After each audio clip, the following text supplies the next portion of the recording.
He's like, look up there, do you see anything like swaying back and forth? And I looked, and then all of a sudden you could see shadows moving in the trees right here in front of us. So Sean and I had walked up here. I put the imager in my eye. Got something down there. And subsequently, a laser beam throw. It was so fast, it was like a streak of heat light. And it ricochets, boom, right off the tree. It hits the tree, and that's all they hear in camp. When I turned around, I saw eyes by Michael's truck.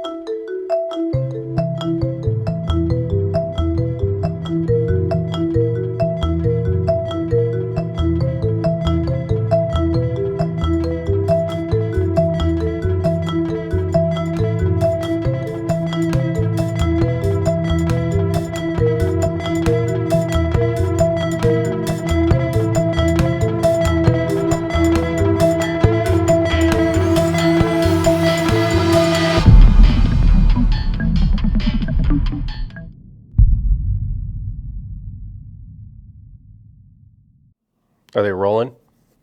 Yeah. We can just start with who are you? Really? Yeah, just say I'm Todd Hill. My name's Todd Hill. I'm currently with the Olympic Project. In regards to this interview, I was just kind of a Southern California researcher. I knew Bart. I'd met Bart at a conference in 2008, Bart Cutino, and I knew him. We were Facebook friends, and I knew about the Sierra site stuff going on from obviously online, the online community, the Bigfoot community, and I was following that. And Ro Sahibi had a podcast, and I'd listen to that and watch it live on YouTube, and I contacted him about going out in the Southern California mountains. And he said he wasn't really a researcher, he didn't really go out, but they might be taking a trip up to the Sierra Kill site in a couple weeks. Was interested if I wanted to go. And I said, yeah, who wouldn't? He said he had to check with Justin and Bart, make sure I was cool to go, because they didn't want to give up a location. And I pretty much knew Bart would say, yeah, I didn't know Justin, so got the approval, and a couple weeks later, we head up there. When it comes to the kill site, and when we started making this movie and started getting a lot of press, we didn't have to invite anybody up. Everybody wanted to come. Everyone was like, you gotta take me with you, you gotta take me with you.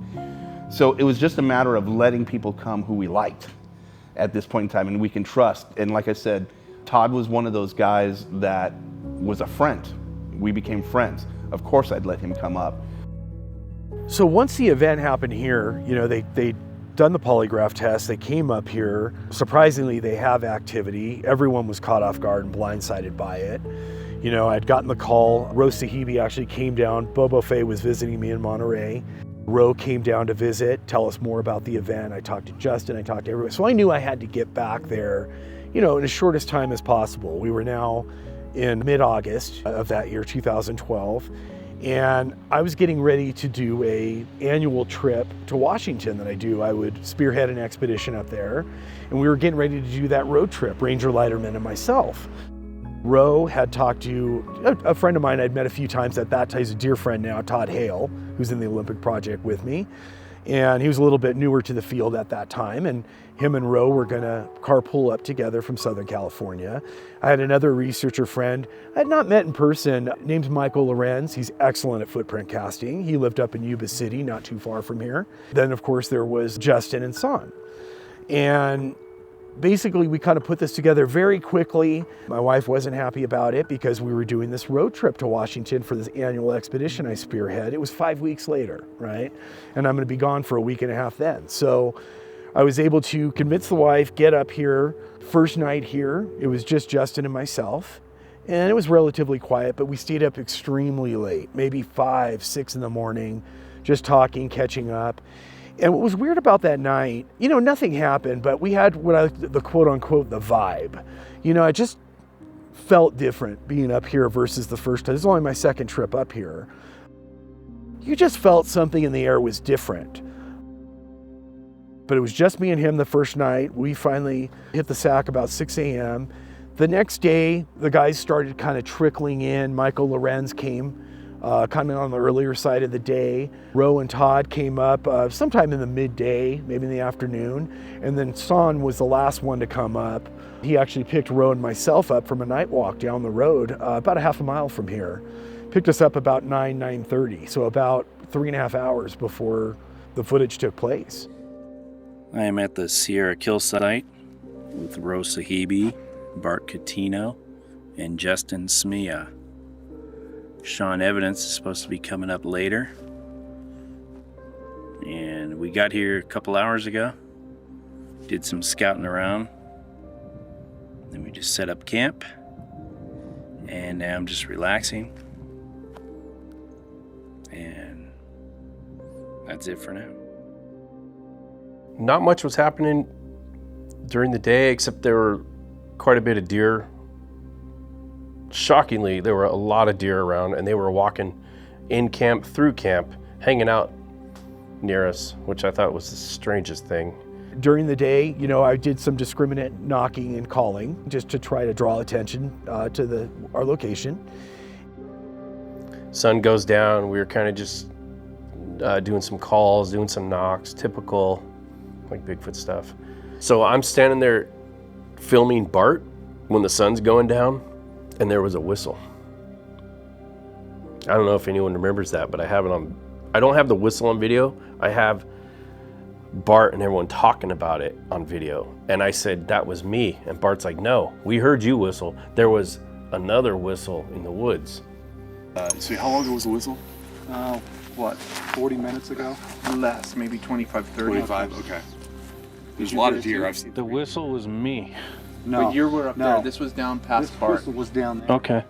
I was before you I got was down. whistling at the deer. Yeah, I said that. I said, Okay. he's up there whistling. He goes, and then it's like, no. All right. All right, we'll do 2 knocks. I want to see what kind of echo we get here.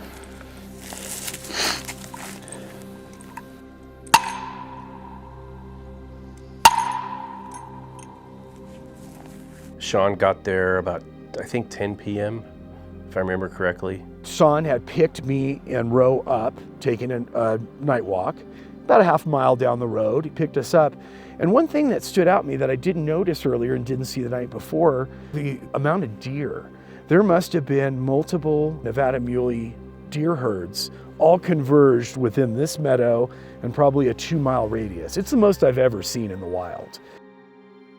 And then we were just kind of walking around doing typical stuff, walking at night, walking over to the tree line, doing some calls, and nothing was going on. It was pretty quiet. We get into about midnight and Justin was already down. Justin was laying on a cot. He sleeps on a cot out, under the stars.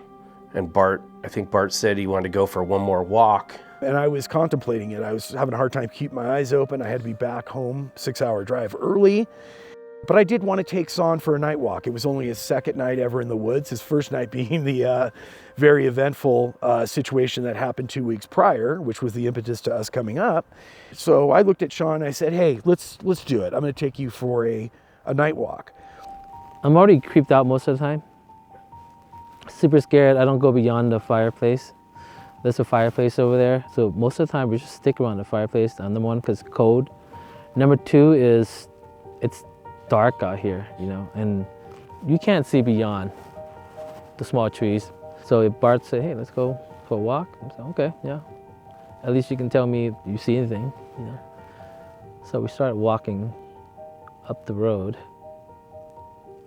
talking, and not much going on, really. I did a call off the cliff over there, did a call. Might have been my first call ever.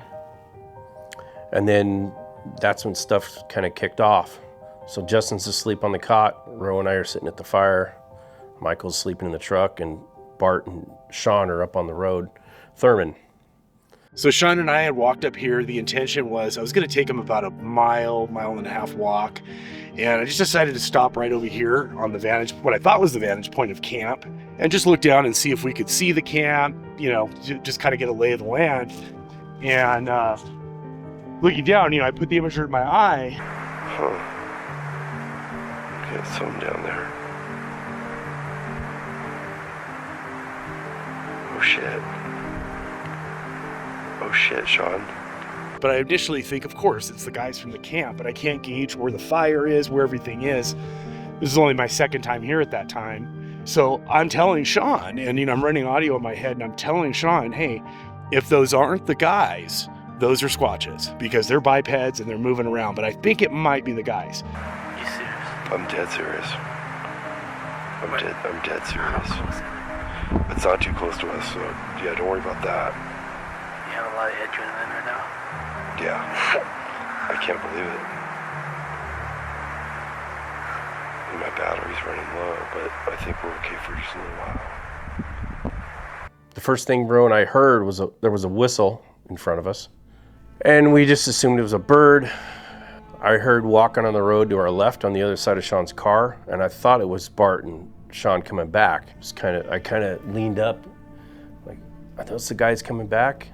And it wasn't them, because I was like, Bart, they weren't back. So that was kind of weird. Ro and I are kind of like, that's okay. We have a whistle. I heard walking on the road. That's kind of weird. So we were kind of just scanning the trees, and you could see into the trees. It was a waxing moon, clear night, cold night, but you could see into the trees. And then up to the right, Ro thought he saw something moving. He's like, look up there. Do you see anything like swaying back and forth? And I looked, and I thought I did. You could see something moving. And I thought my eyes were playing tricks on me, but I don't think they were. And then all of a sudden you could see shadows moving in the trees right here in front of us. When Bart stopped and said, Sean, I think those are Sasquatches down there. He was explaining that these things was like walking back and forth. And I was like, are you kidding me?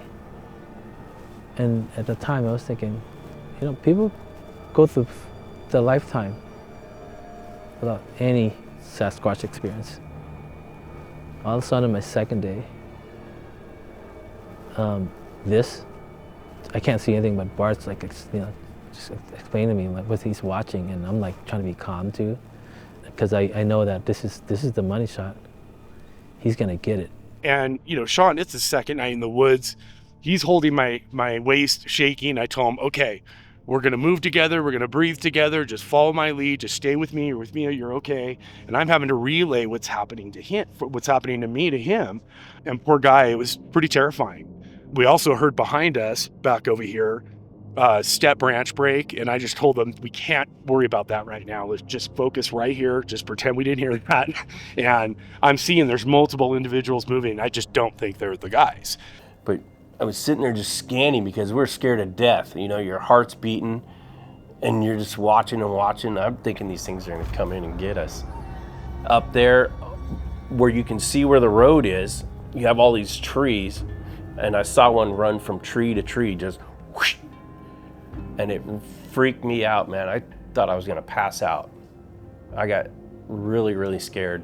We stood here probably for an hour and a half. I actually went back and forth trying to get another window down in the trees to get a viewpoint on them, and I had no other angle on them.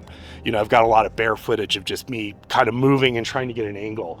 So right back into this window, we come back and watch. And back at that time, we were using the AA batteries, and it got cold at night. It sucks out a lot of the juice. So it was very quick that we had to, 2 sets, a set and a half ran out pretty quick. And I told them, we're gonna have to walk back to camp and see what happens. There's no way that I could press forward using thermal. I don't know how far they are. They're in and out of the footage. Maybe turned out they were in 5 minutes out of 50 minutes coming in and out of the footage. There was no way to, flush them out. You're just going to flush them away, right? And coming down here, trying to negotiate this terrain at night, shaky footage. There's just almost no way you can pull it off.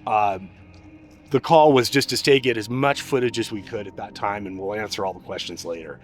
Bart comes down and says, guys, have you guys gone up into the woods up here? We're like, no, we're sitting right here at the fire. He's like, I think I'm filming Sasquatches. That's when we freaked out. We're like, we know there's something right there. And I was pointing. Bart's like, don't point, put your hand down.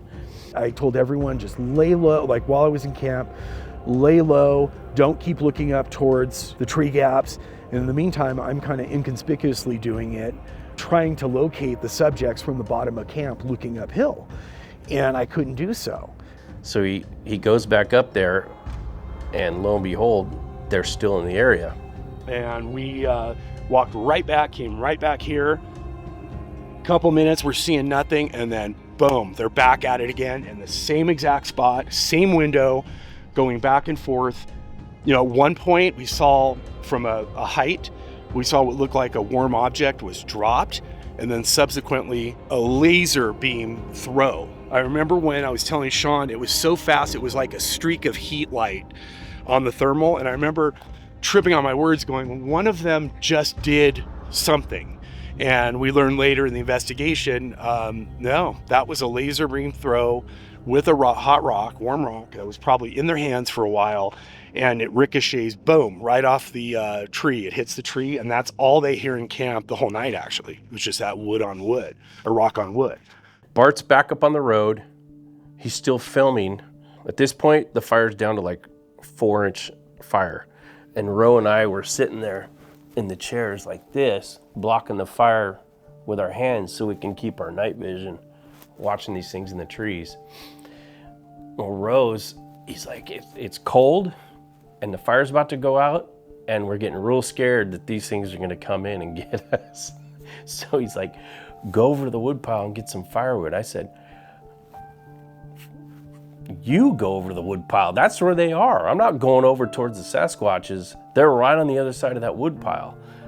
And he's like, no, I'm not going over there, because we were kind of freaking out. I said, I saw some sticks behind us. I'll just grab those and throw them on the fire. That'll keep it going just a little bit. Well, when I turned around to get the sticks, I saw eyes by Michael's truck, and it just freaked me out. I was like, oh, there's eyes. And Rose like, what? I go, there's eyes right there. Well, it ended up being a deer. Ended up being 3 deer next to Michael's truck. So coincidentally, Sasquatches are in front of us. We're here and the deer are behind us. They're using us as a block. Because that's what I think they were doing. I think they were hunting the deer. That's why they were there. Then I heard this sound, like the weird sound of like the bonk bonk sound, like the percussive sound. And I didn't know what it was at the time. But it ended up being the rock throw that Bart got on thermal. It's clear as day. It's like a baseball pitch. Hits the tree, bounces off, and hits the ground. That's what I heard. You heard it go boom, boom. After probably about a half hour of nothing, I think it was kind of safe to say they're either gone or whatever. It's getting late. I made a call with the personnel I had, the equipment I had, communications, everything, that the best thing we can do, pretend we're going to bed. I'll be aware, stay up as late as I can. And I really believed that we had a good chance of catching them, maybe seeing 2-3 bipeds descending down the hill, and I'd have them dead to right. But unfortunately, it didn't go down that way. It was over for the night, and eventually fell asleep at that point. Last night was a whole lot of fun. Adrenaline pumping again. This site is 4 or 5 nights that I've stayed up here, and have had action twice. Last night was very intense. Bart's got thermal footage, so how much better does it get from that point out? The morning after was like, yeah. We got some footage, we're validating it, we're out there, we're doing measurements, we're making sure the whole thing was real. It was that piece where I was like, that's the footage that's gonna help close out this documentary. Drive back the next morning was really interesting. I remember before taking off, I had to get out of there pretty early, at first light, but I did absolutely take a walk back uphill with Ro, and visually was trying to determine, wait a minute, which gap was it, right?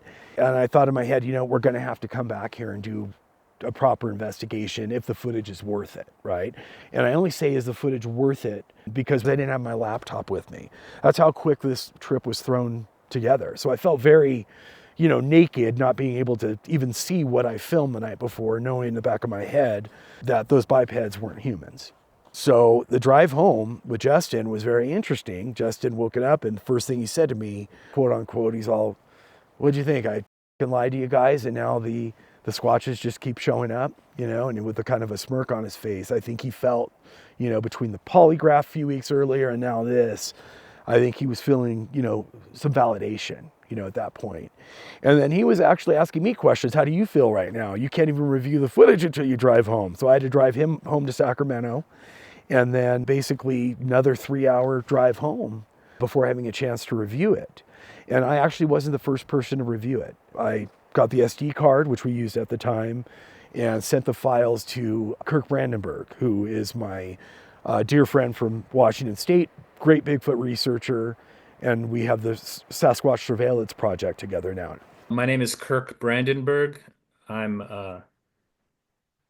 semi-retired, and my primary hobby is Sasquatch research.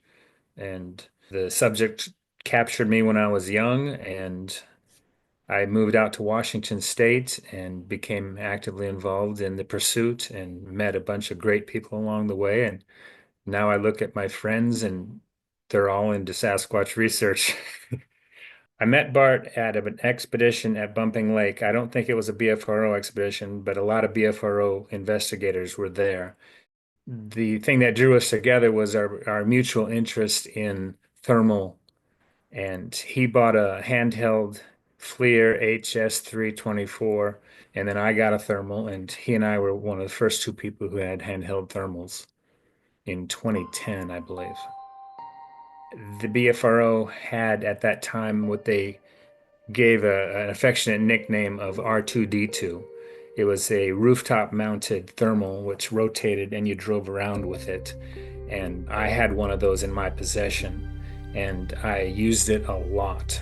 And I would use my handheld a lot. Most people would just use their handheld thermal or the R2D2 while they're driving around on the roads or walking on roads during a nighttime road walk, but I would set them up to record all night long.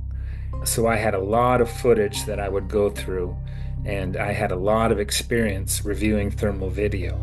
I was kind of known as the thermal guy in Washington for sure.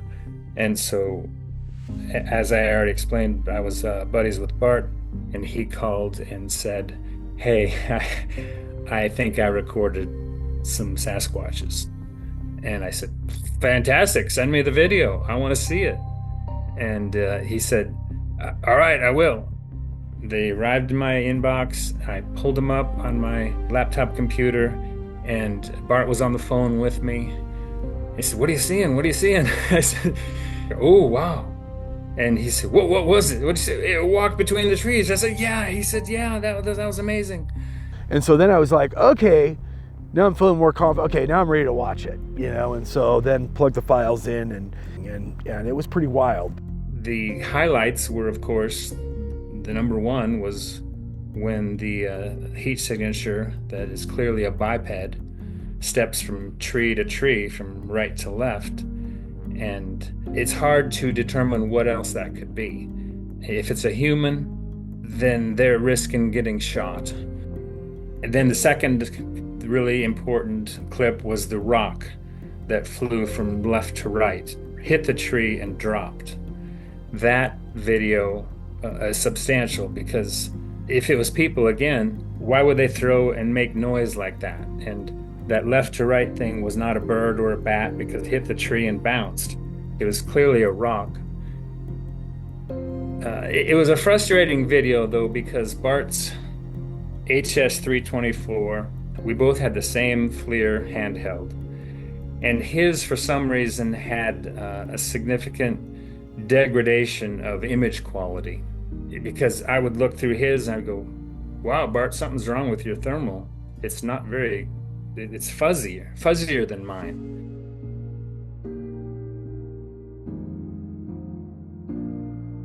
The problem I was having is there was a minor bit of washout in the picture. not substantial, but enough to just, negate a little bit of the clarity. I would say about a 5 to 10% difference. But when you're trying to film subjects from 105 yards, you want, every advantage that you can. And so it was it should really be a minor footnote from what the finished product is. Some people made a big deal about that. Really, it was not a big deal. It was minor washout that I had just realized actually weeks before, had not been able to send the thermal in to get it fixed. So they went ahead and corrected that post. The response from FLIR was, kind, very condescending, but naturally it was a good laugh I'm sure they had at the office. They came back with a letter I had sent them and said, we're so sorry your Bigfoots were a little bit blurry. And so it was pretty hilarious, but they got it fixed in Santa Barbara and took care of it. But we're using Pulsar units now.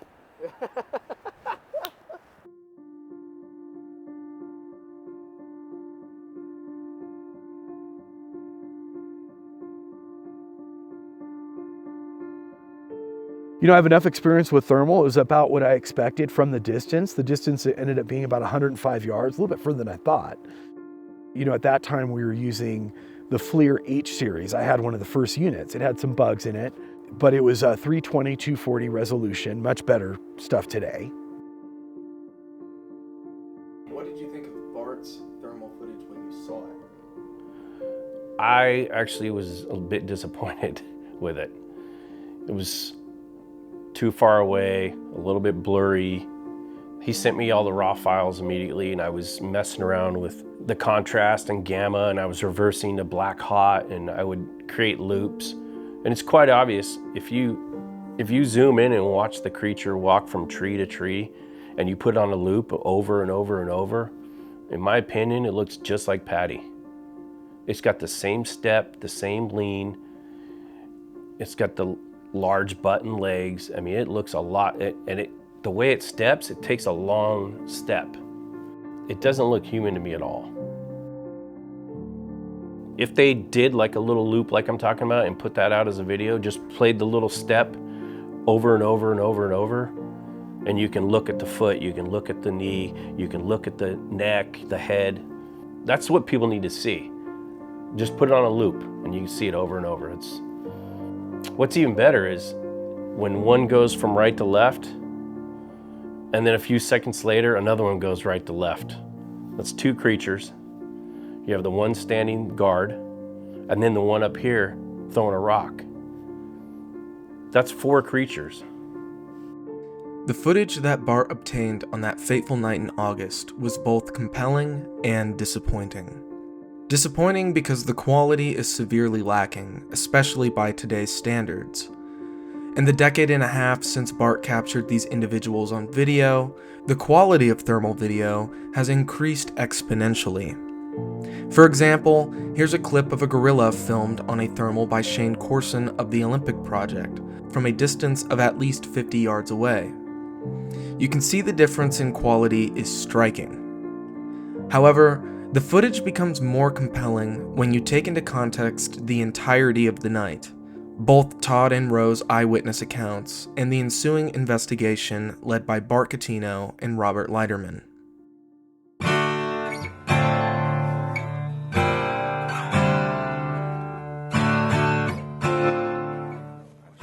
It all started 8 days ago among a gathering of filmmakers, seasoned researchers, and supporters. Some meeting for the first time, others peers in the field. The rules of engagement for the 23 minutes of thermal footage was made perfectly clear. If they can be debunked, then bring it on. Here's the video log documenting that process. Hey Wally, how you doing? Yeah, that's the best way to go. This is pretty cool. This is the Pathfinder you have. I'm really impressed with what it does. I'm going to record Bart's speech here with audio and thermal. Bart Cutino, myself, and 11 other individuals, including 4 of the participants that were originally there that night when Bart recorded the subjects on his therm, has assisted in one form or another with the reenactment of what is currently the longest therm-recorded Sasquatch behavior on record, documented from a region that will forever be known as the Sierra Kill Site. This is an overview of our investigation. Okay, first I want to thank all you guys for coming. And I want to thank Justin, because none of us would be here if it wasn't for him. As you guys know, I canceled trip to Washington. This was like kind of a last minute. We were supposed to be, Leiterman and I were supposed to be leaving today. And after what happened 3 weeks ago, I figured, why am I going to drive 20 hours to where I saw one 5 years ago, and drive 5 hours from home, and we got it right here. Plus, this might be our last opportunity getting up here, because in another month or so, they're going to gate this off when the weather starts turning. So, who am I? That's a philosophical question people always want to know. Who am I? My name is Robert Leiterman, and I'm a member of the Bluff Creek Project. Around 2004, I organized the first public BFR expedition in Northern California, up in the Redwoods. And he was one of my customers. He was like one of 5 people who were, paying money for this opportunity. He had his cousin with him. And that's when I first met him. He's some city guy, from Monterey. And it's just like, he was into it big time. So usually in September, I would join Bart and we'd go to Washington. And we were going to places like Bumping Lake, out that way. Leiterman and myself, we had planned to go spearhead an expedition in Washington State. That was all set up. All the personnel were all set up to come on that date. And so as soon as he gets back home, I hear this, Robert, you're not going to believe this. And of course, I'm saying, no, I don't believe it, And he's talking about this thermal sighting. And I'm like, what? Because it wasn't the first time I heard about a thermal sighting. He's had a thermal sighting before, but he didn't have documentation for it. This time he did. He says, I got like 50 minutes of watching this thing. I'm like, what? So he sent me some footage and I looked at it. Now, he didn't send me 50 minutes. He sent me a portion where all the action takes place. So it was easier for me to do that. So I'm looking at that, and sure enough, here's something that's bipedal, human-like, walks through this gap in the trees. First thing comes to mind, goes, it was probably somebody at the camp, right? But what about that glowing object? Is that the campfire? Then the other section he sent, something gets dropped. So it just drops down there. And then you're watching it, and something gets shot across, and it looks like it could have bounced off a tree. And I'm thinking, oh, that was probably a bird. There's birds at night that fly around. That thing falling out of the tree, it could have been a bird dropping down to feed. So those are all my preconceived ideas. So I write up 9 pages justifying how I felt about all that. Yeah, this is still in August. And then I send it to him, and he goes, no, Robert, that's not it. You got that all wrong. I go, what do you mean? So now he sends me some color pictures of a shot where he was, showing that you can't see the camp, that there is a vehicle. It's way in the back, but it's through the gap of the trees, but it's way in the back where you got the topography drops downhill, levels out slightly, and goes gradually down. So anything in the background is going to move up in the view frame. And so it's between his vehicle and it's around this campsite. Bart goes, Robert, we're changing our plans. We're not going to go to Bumping this time. We're going to meet and we're going to go over to the kill site. And I want you to lead the investigation to see what it could possibly have been. I put Ranger Robert Leiterman in charge of the investigation as the third party. It behooves him to do so. We are attached at the hip, even having a book coming out together. He's the most wilderness savvy, highly skilled, and leave no rock unturned. And that was my instructions for him too, were to try and destroy the footage. I was pretty confident I knew what I had. I wished it was a better quality. I live in reality, and the footage was a C-, but I'll be damned if I'm not going to give them an A+ investigation. And we're going to get to the bottom of what they are, what the sizes are. We're going to do everything we'd want to do and set that standard, set a higher standard, which I've always felt should be a higher standard for what the claim is in Bigfooting, and kind of set that model investigation. Anyone subsequently gets better footage, now they want to at least do the minimum of what we did. That was the hope too as well in putting that together. So with Robert Leiterman leading the charge on the investigation, the crew assembled. We met at this little cafeteria down there off one of the main roads down there, and some of them I knew, some I did not. And then we carpooled, caravaned all the way over to where we all staged over by the kill site. And that's when the investigation started. It was like 9 days long. Wally Hersham was there. He's a gentleman that has funded a lot of the projects and funded me for some of the camera stuff I was doing. Sean was there. I got to meet him for the first time, as well as Ro. So you got like 4 people running on with cameras filming each other who's filming everybody else. That was kind of funny, but that was our big deal with that. So we're all trying to get that done, and it was kind of interesting to see all the players for this. We got a 10-foot pole here, trying to do some height, and we're going to see how tall these things were. As time progressed, we had to figure out what are the landmarks and how far they were from Bart's location, so that's where the maps come in. So we got the locations down. We even flagged which tree it was that the person or thing walked in between the gaps. So we flagged everything. So now we knew where everything was. Now the next step was to try to figure out, can we reenact it? The subjects that Bart filmed were about 105 yards away from his position and close to camp. That distance of 105 yards cannot be underestimated, especially in terrain like the Sierra Nevadas. The estimated size results of the figures was enlightening when Leiterman and the others put it to the test, especially the one closest to the camera, otherwise known as the stationary figure. So remarkably, this is where the roughly 7 foot stationary subject, just got some slight movement, but was here about this time. Now we don't know if he's facing this way, or I don't know if he was facing camp, but very little movement, but there was movement. It was a live subject heat signature that stood stationary pretty much through the whole thing. So he's shooting his therm downhill towards camp.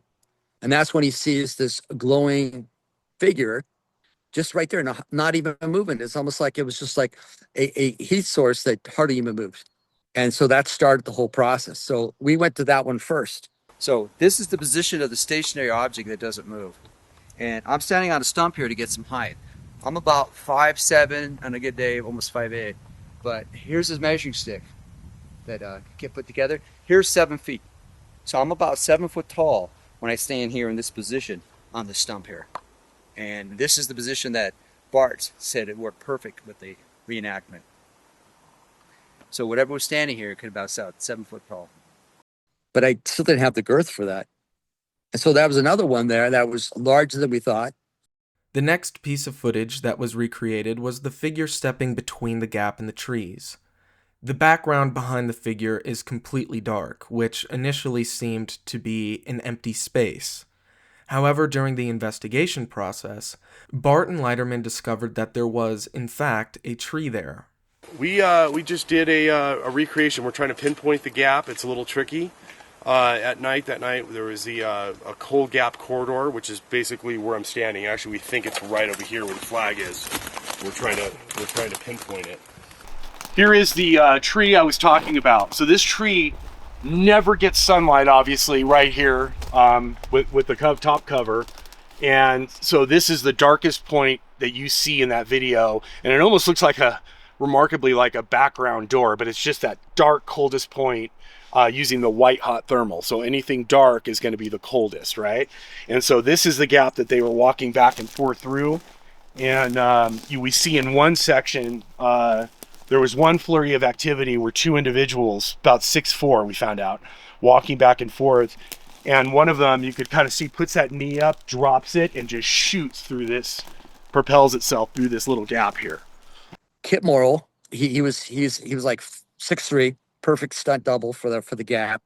So we had him step through the gap, and then we were trying to film him stepping through the gap, get him to freeze frame so he could take photos of it, thermal photos, and match him up to see what the height was, estimation was. And we found out that was about 6'3", but much more girth than Kip was. With this stage of the investigation completed, it was now onto what's called the rock drop and rock throw. And then there was the dropping from up above the frame. So we had to duplicate that. So the only way to duplicate that was to put something there to drop something to see if we can duplicate the whole angle. And the hard part about that was there's a window where Bart was standing and he's looking down this hill and there's a window. And he couldn't see a lot of the stuff we were doing because the vegetation was blocking the bottom part of that. So we had to go collect rounds, stack them up just to get Kip, who's 6'3", to stand there high enough where he can have his hand and drop the object. So this is like the third position we're working on, and Kip is standing on basically he's standing on top of these two stumps we found, and he's got his stick measuring, trying to balance there. So Kip, how tall are we over here? 9 feet tall. About 9 feet tall. Point. That's perfect. Look at this. Kip's 6'3". Now he's 9 feet tall on top of these things here. And he's going to do an action where he just basically just drops that rock down. Your light's kind of bright there. Let me move over here. I'm going to move back just over here to get a better look at the position. And you can still see him right there. So this is what Bart's looking at. Is you don't see Kip. You just see the object being dropped from right behind these vegetated trees. And we're going to see if we can duplicate that. And so it took us a while. Bart was really frustrated with that because we couldn't duplicate it. He couldn't change his location, so we had to change ours. So we had to be, where would you be behind this gap in the trees to drop something? And we figured that all out. It should be pointed out that the only reason the rock drop is captured on the thermal footage is because the rock itself is displaying a heat signature. The implication of this fact is that presumably these creatures were holding on to these rocks for an extended period of time. So we figured that if an object is heated, it had to be somehow heated, whether you hold it in your hands, whether you put it on your stove, whether you put it in your pocket. So we actually had one of the members of our group, we had a bunch of smaller rocks for a thermal experiment. We had to shove it under his armpits and keep it there. Of course, Bart was supposed to be back in an hour, so 3.5 hours later, Bart kept strolling in, and he had him under his armpits the whole time. All right, hey Aaron, thanks a lot for volunteering for this experiment. What we did is in the therm video that Bart had taken, an object was flying across it. We were thinking they were rocks. We did an earlier experiment and it worked out pretty well. We heated a rock up. So what you've been doing for the last 3 hours is putting rocks under your armpits for us, and we're going to check to see how they look up on the therm. Okay. So here it is, nice little rock there. So hey Bart, come over with the therm. Can you see those in his hand? Yes. All right. So use your therm and see if you can see if the heat is going to be substantial for you to see if they're glowing. Set them on the ground. Let me get back. Because Aaron is really glad these aren't under his armpit anymore. There's Bart over there getting in position. And Aaron, do me a favor, just drop those on the ground real quick. there we go. Oh yeah, we're good. We're good. All right. We're good. Yeah, now it's 3 hours under his armpits. Of course, he wore a shirt, then the rocks in his other upper shirt, but that's cool. So that is significant. You could put rocks under your armpits. You could heat them up enough where they will be seen with a night vision scope. Thank you for donating your armpits to science. No problem. Hey, Kit. Yes, sir. With these pieces of the puzzle figured out, the investigation was more or less complete. Now, it was time to analyze the data.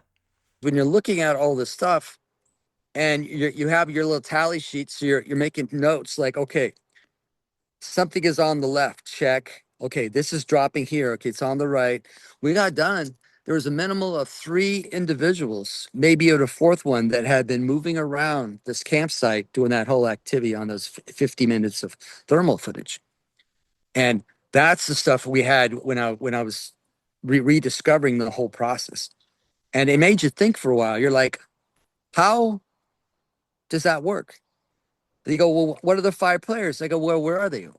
So now you're trying to figure out, could this have been the people of the group that just happened to be in the wrong place at the right time? Well, the only one unaccountable was Michael, who was sleeping in his car, but he's not 6'3". And then Bart and Sean were together, so I eliminates those 2 parties. And then Ro and Todd were around the fireplace. That leaves what? Smeha. He was asleep at the cot by the fireplace, by the fire ring. So he's another member that was part of there. So that makes it more like 1, 2, 3, 4, 5. It makes it more like 6 players. And there's your crew. So when you start looking at that, is everybody occupied or accounted for? You got, yeah. And then, of course, the answer is pretty simple. Is maybe a bunch of football players somewhere else were just walked over there and tried to have fun at the expense of people in the campsite. For myself and for many people, the follow-up investigation led by Leiterman would be enough to rule out someone at the camp, and people in general, judging by the size of the subjects seen in the footage. However, I would be remiss if I did not address one commonly touted theory by people less versed in the story, which is the possibility of a hoax, coordinated by Justin as he directed his friends to come into camp after nightfall to pretend to be Sasquatches in the woods and scare whoever was camped out there, the added bonus being Bart capturing them on thermal. This theory is often thrown out in an attempt to discredit the footage. However, Bart Cutino and Robert Leiterman sent me detailed notes and conclusions of their investigation. The final height estimates, with a minimal degree of error, places two individuals at 6 foot 4 inches, and the third individual, the stationary figure, at 7 feet tall. Additionally, when compared to a similarly sized human, Kip Morrill, at 6 foot 3, the individuals seen in the video are much thicker than Kip. This is consistent with many Sasquatch sightings, that even if the reported subject was within the realm of human height, the width of the figure was far out of human proportions. Then there's the added effect of the individuals approaching and leaving the campsite without a light source. The rock throws and extended length of time in which the figures are upright, which is the entirety of the observation, rules out the possibility of bear, leaving really only one possible conclusion. I forgot to tell you, when Bart came down and said he thinks he's filming him, Justin offered up his rifle to shoot him. And I was like, are you crazy? You want to shoot one right now? Over the years, and even back then, people always claimed it was Justin's friends or Justin's hunting partner, the driver, playing tricks on us in the woods, which would be virtually impossible. Walking around those woods at night, and where would they come from? Were they just hanging out all day? And then he offers up his rifle to shoot him? I had a gun. What if I would have shot him? It's a dangerous game to be playing. Now it was 58% waxing moon. There's heavy tree cover just in this immediate section. Now we could see right over there, 35 yards away, there was the fire. Those were the chairs were right by the fire right there. And the fire was a small fire they had going, but it was almost like a dark blanket. So right here where these subjects were strategically, it may be only 35 yards, but you almost can't see nothing over here. This would be the darkest point of view essentially in any of this section, except for maybe up here at a further distance. Just remarkable. We also found out later in doing the recreations that one of the subjects that was in the video walked behind the guys, so behind their chairs on this quiet grass, and just exited the meadow north quietly without making any sound and without tipping my guys off. I had vehicles on the other side, which is the southwest side of camp over here, and had Reconyx cameras, trail cameras on them. That was the best they had at that time. And had them on the wheel wells of my vehicle, and that coincidentally they never seemed to breach that southwest side of camp. And it's kind of made me rethink that maybe there really is some deterrence with trail cameras. Whether it's the smell of the plastic, strategic placement, noise that we don't hear than animals do, and care, or it's the IR beam, whatever it is. They coincidentally just avoided that whole southwest side of camp. And that's where the activity was 2 weeks prior, which precipitated me coming up, and putting a trip together with the guys to get up here. I didn't go in the woods for a year after that. I said, I'm done with this. I don't want to feel like that again. It's pretty much the scariest night of my life. I said, I don't need to read any books. I don't need to watch any TV. Like, these things are real, and I'm done. I don't want to experience this again. A year later, Bart calls me up. Of course, he releases the footage, and there's all kinds of online activity and a lot of detractors and a lot of people talking crap. And that's a whole nother thing to deal with, saying we're in it to make money, we're hoaxers. Roe was making a documentary and we're getting paid for all this. It's all crap. I'm not making any money off this. I just want to see the Sierra site. No one had any idea that was going to happen, but stuff was happening consistently there at that period. However, in light of the results of the investigation, Bart was still one step away from making the footage public and wanted to have one more person examine all the information he had gathered to closely study and perhaps debunk it. My name is Phil Poling, and I go by the moniker of Para Breakdown on YouTube.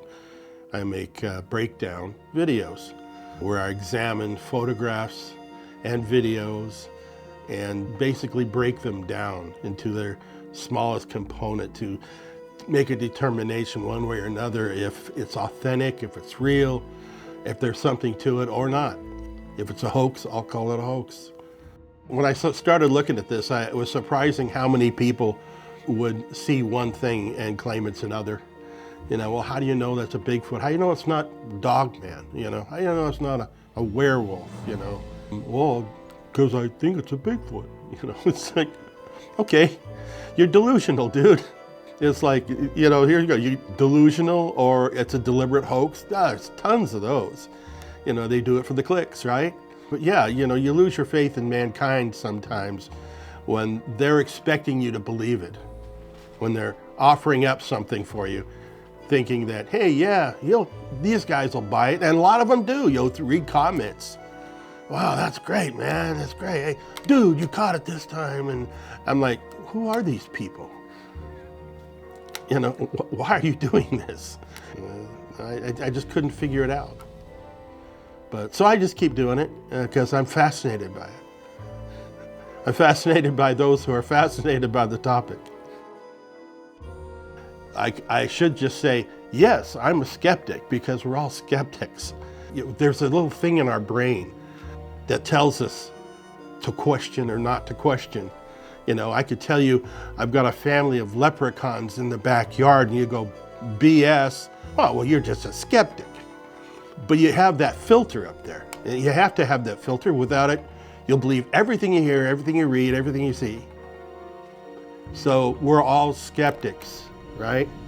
So to say, well, were you skeptical when you started out? Well, yeah, I guess I was, but no, not in regards to the existence of a bipedal primate walking around in our woods. No, I was not skeptical of that. Just the people that were offering it up. Poling's reputation online as a skeptic or debunker, while also being a believer himself, made him the perfect candidate for the final examination of Bart's footage. I've never heard of Bart until he reached out and grabbed me around the throat and said, dude, you gotta check this out. He sent me a message and told me what he had and what they were doing in the investigation and said he needed someone to poke holes in his footage, his investigation, whatever. He needed somebody with a skeptical eye to review it and tell him, hey, am I doing this wrong? Should I be doing this? Is what we've done so far meaningful in any way? You know, I mean, because he really wanted to be thorough. And the best way for him to do that is to grab hold of someone he didn't know, someone who was not a friend, that was skeptical. And I was pretty impressed, actually. Poling produced a 17-minute-long video breaking down Bart's footage. He approaches it from a very objective viewpoint, and provided with the supplemental material from the investigation, Poling ruled in favor of the authenticity of Bart's footage. When you first watched the footage, what were your initial impressions? A blob squatch. I said, oh yeah, there's another blob squatch. And then by that time, they had already gone back to the area and they were reestablishing the shot, the size of what they filmed. And there was a rock drop that was captured on the video. And I'm looking at this stuff and I'm like, yeah, that's not a blob squatch, man. There's something there, and they're making a determination that it was not a person. Let me put it that way. And I don't believe it was a person or persons in that shot. Just judging from the size, where they were standing, and where everybody else was, which was determined.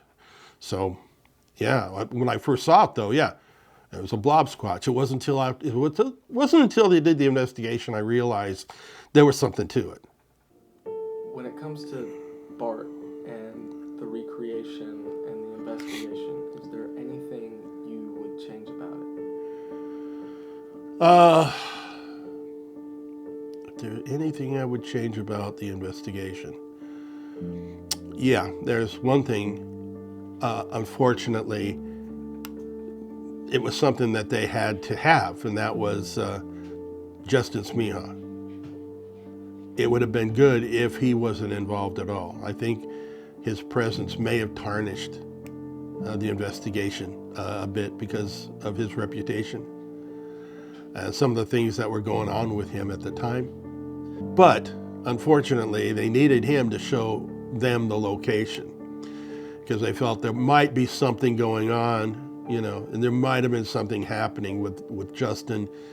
And Bart, I think, was determined that, Justin's telling the truth, so I'll let him take us up there, I still don't know if he's telling the truth. No matter which side you fall on with Justin Smeha, the truth of the matter is that he was there the night Bart got his thermal. And with such a thorough investigation, combined with Todd and Roe's experiences, I'm confident in ruling out the possibility of a hoax, making at least one encounter with Sasquatch in the presence of Justin legitimate. However, in this case, with Bart having obtained footage of Sasquatch, it would seem that the clear course of action might be to distance oneself from Justin in order to avoid the negative attention his name brings.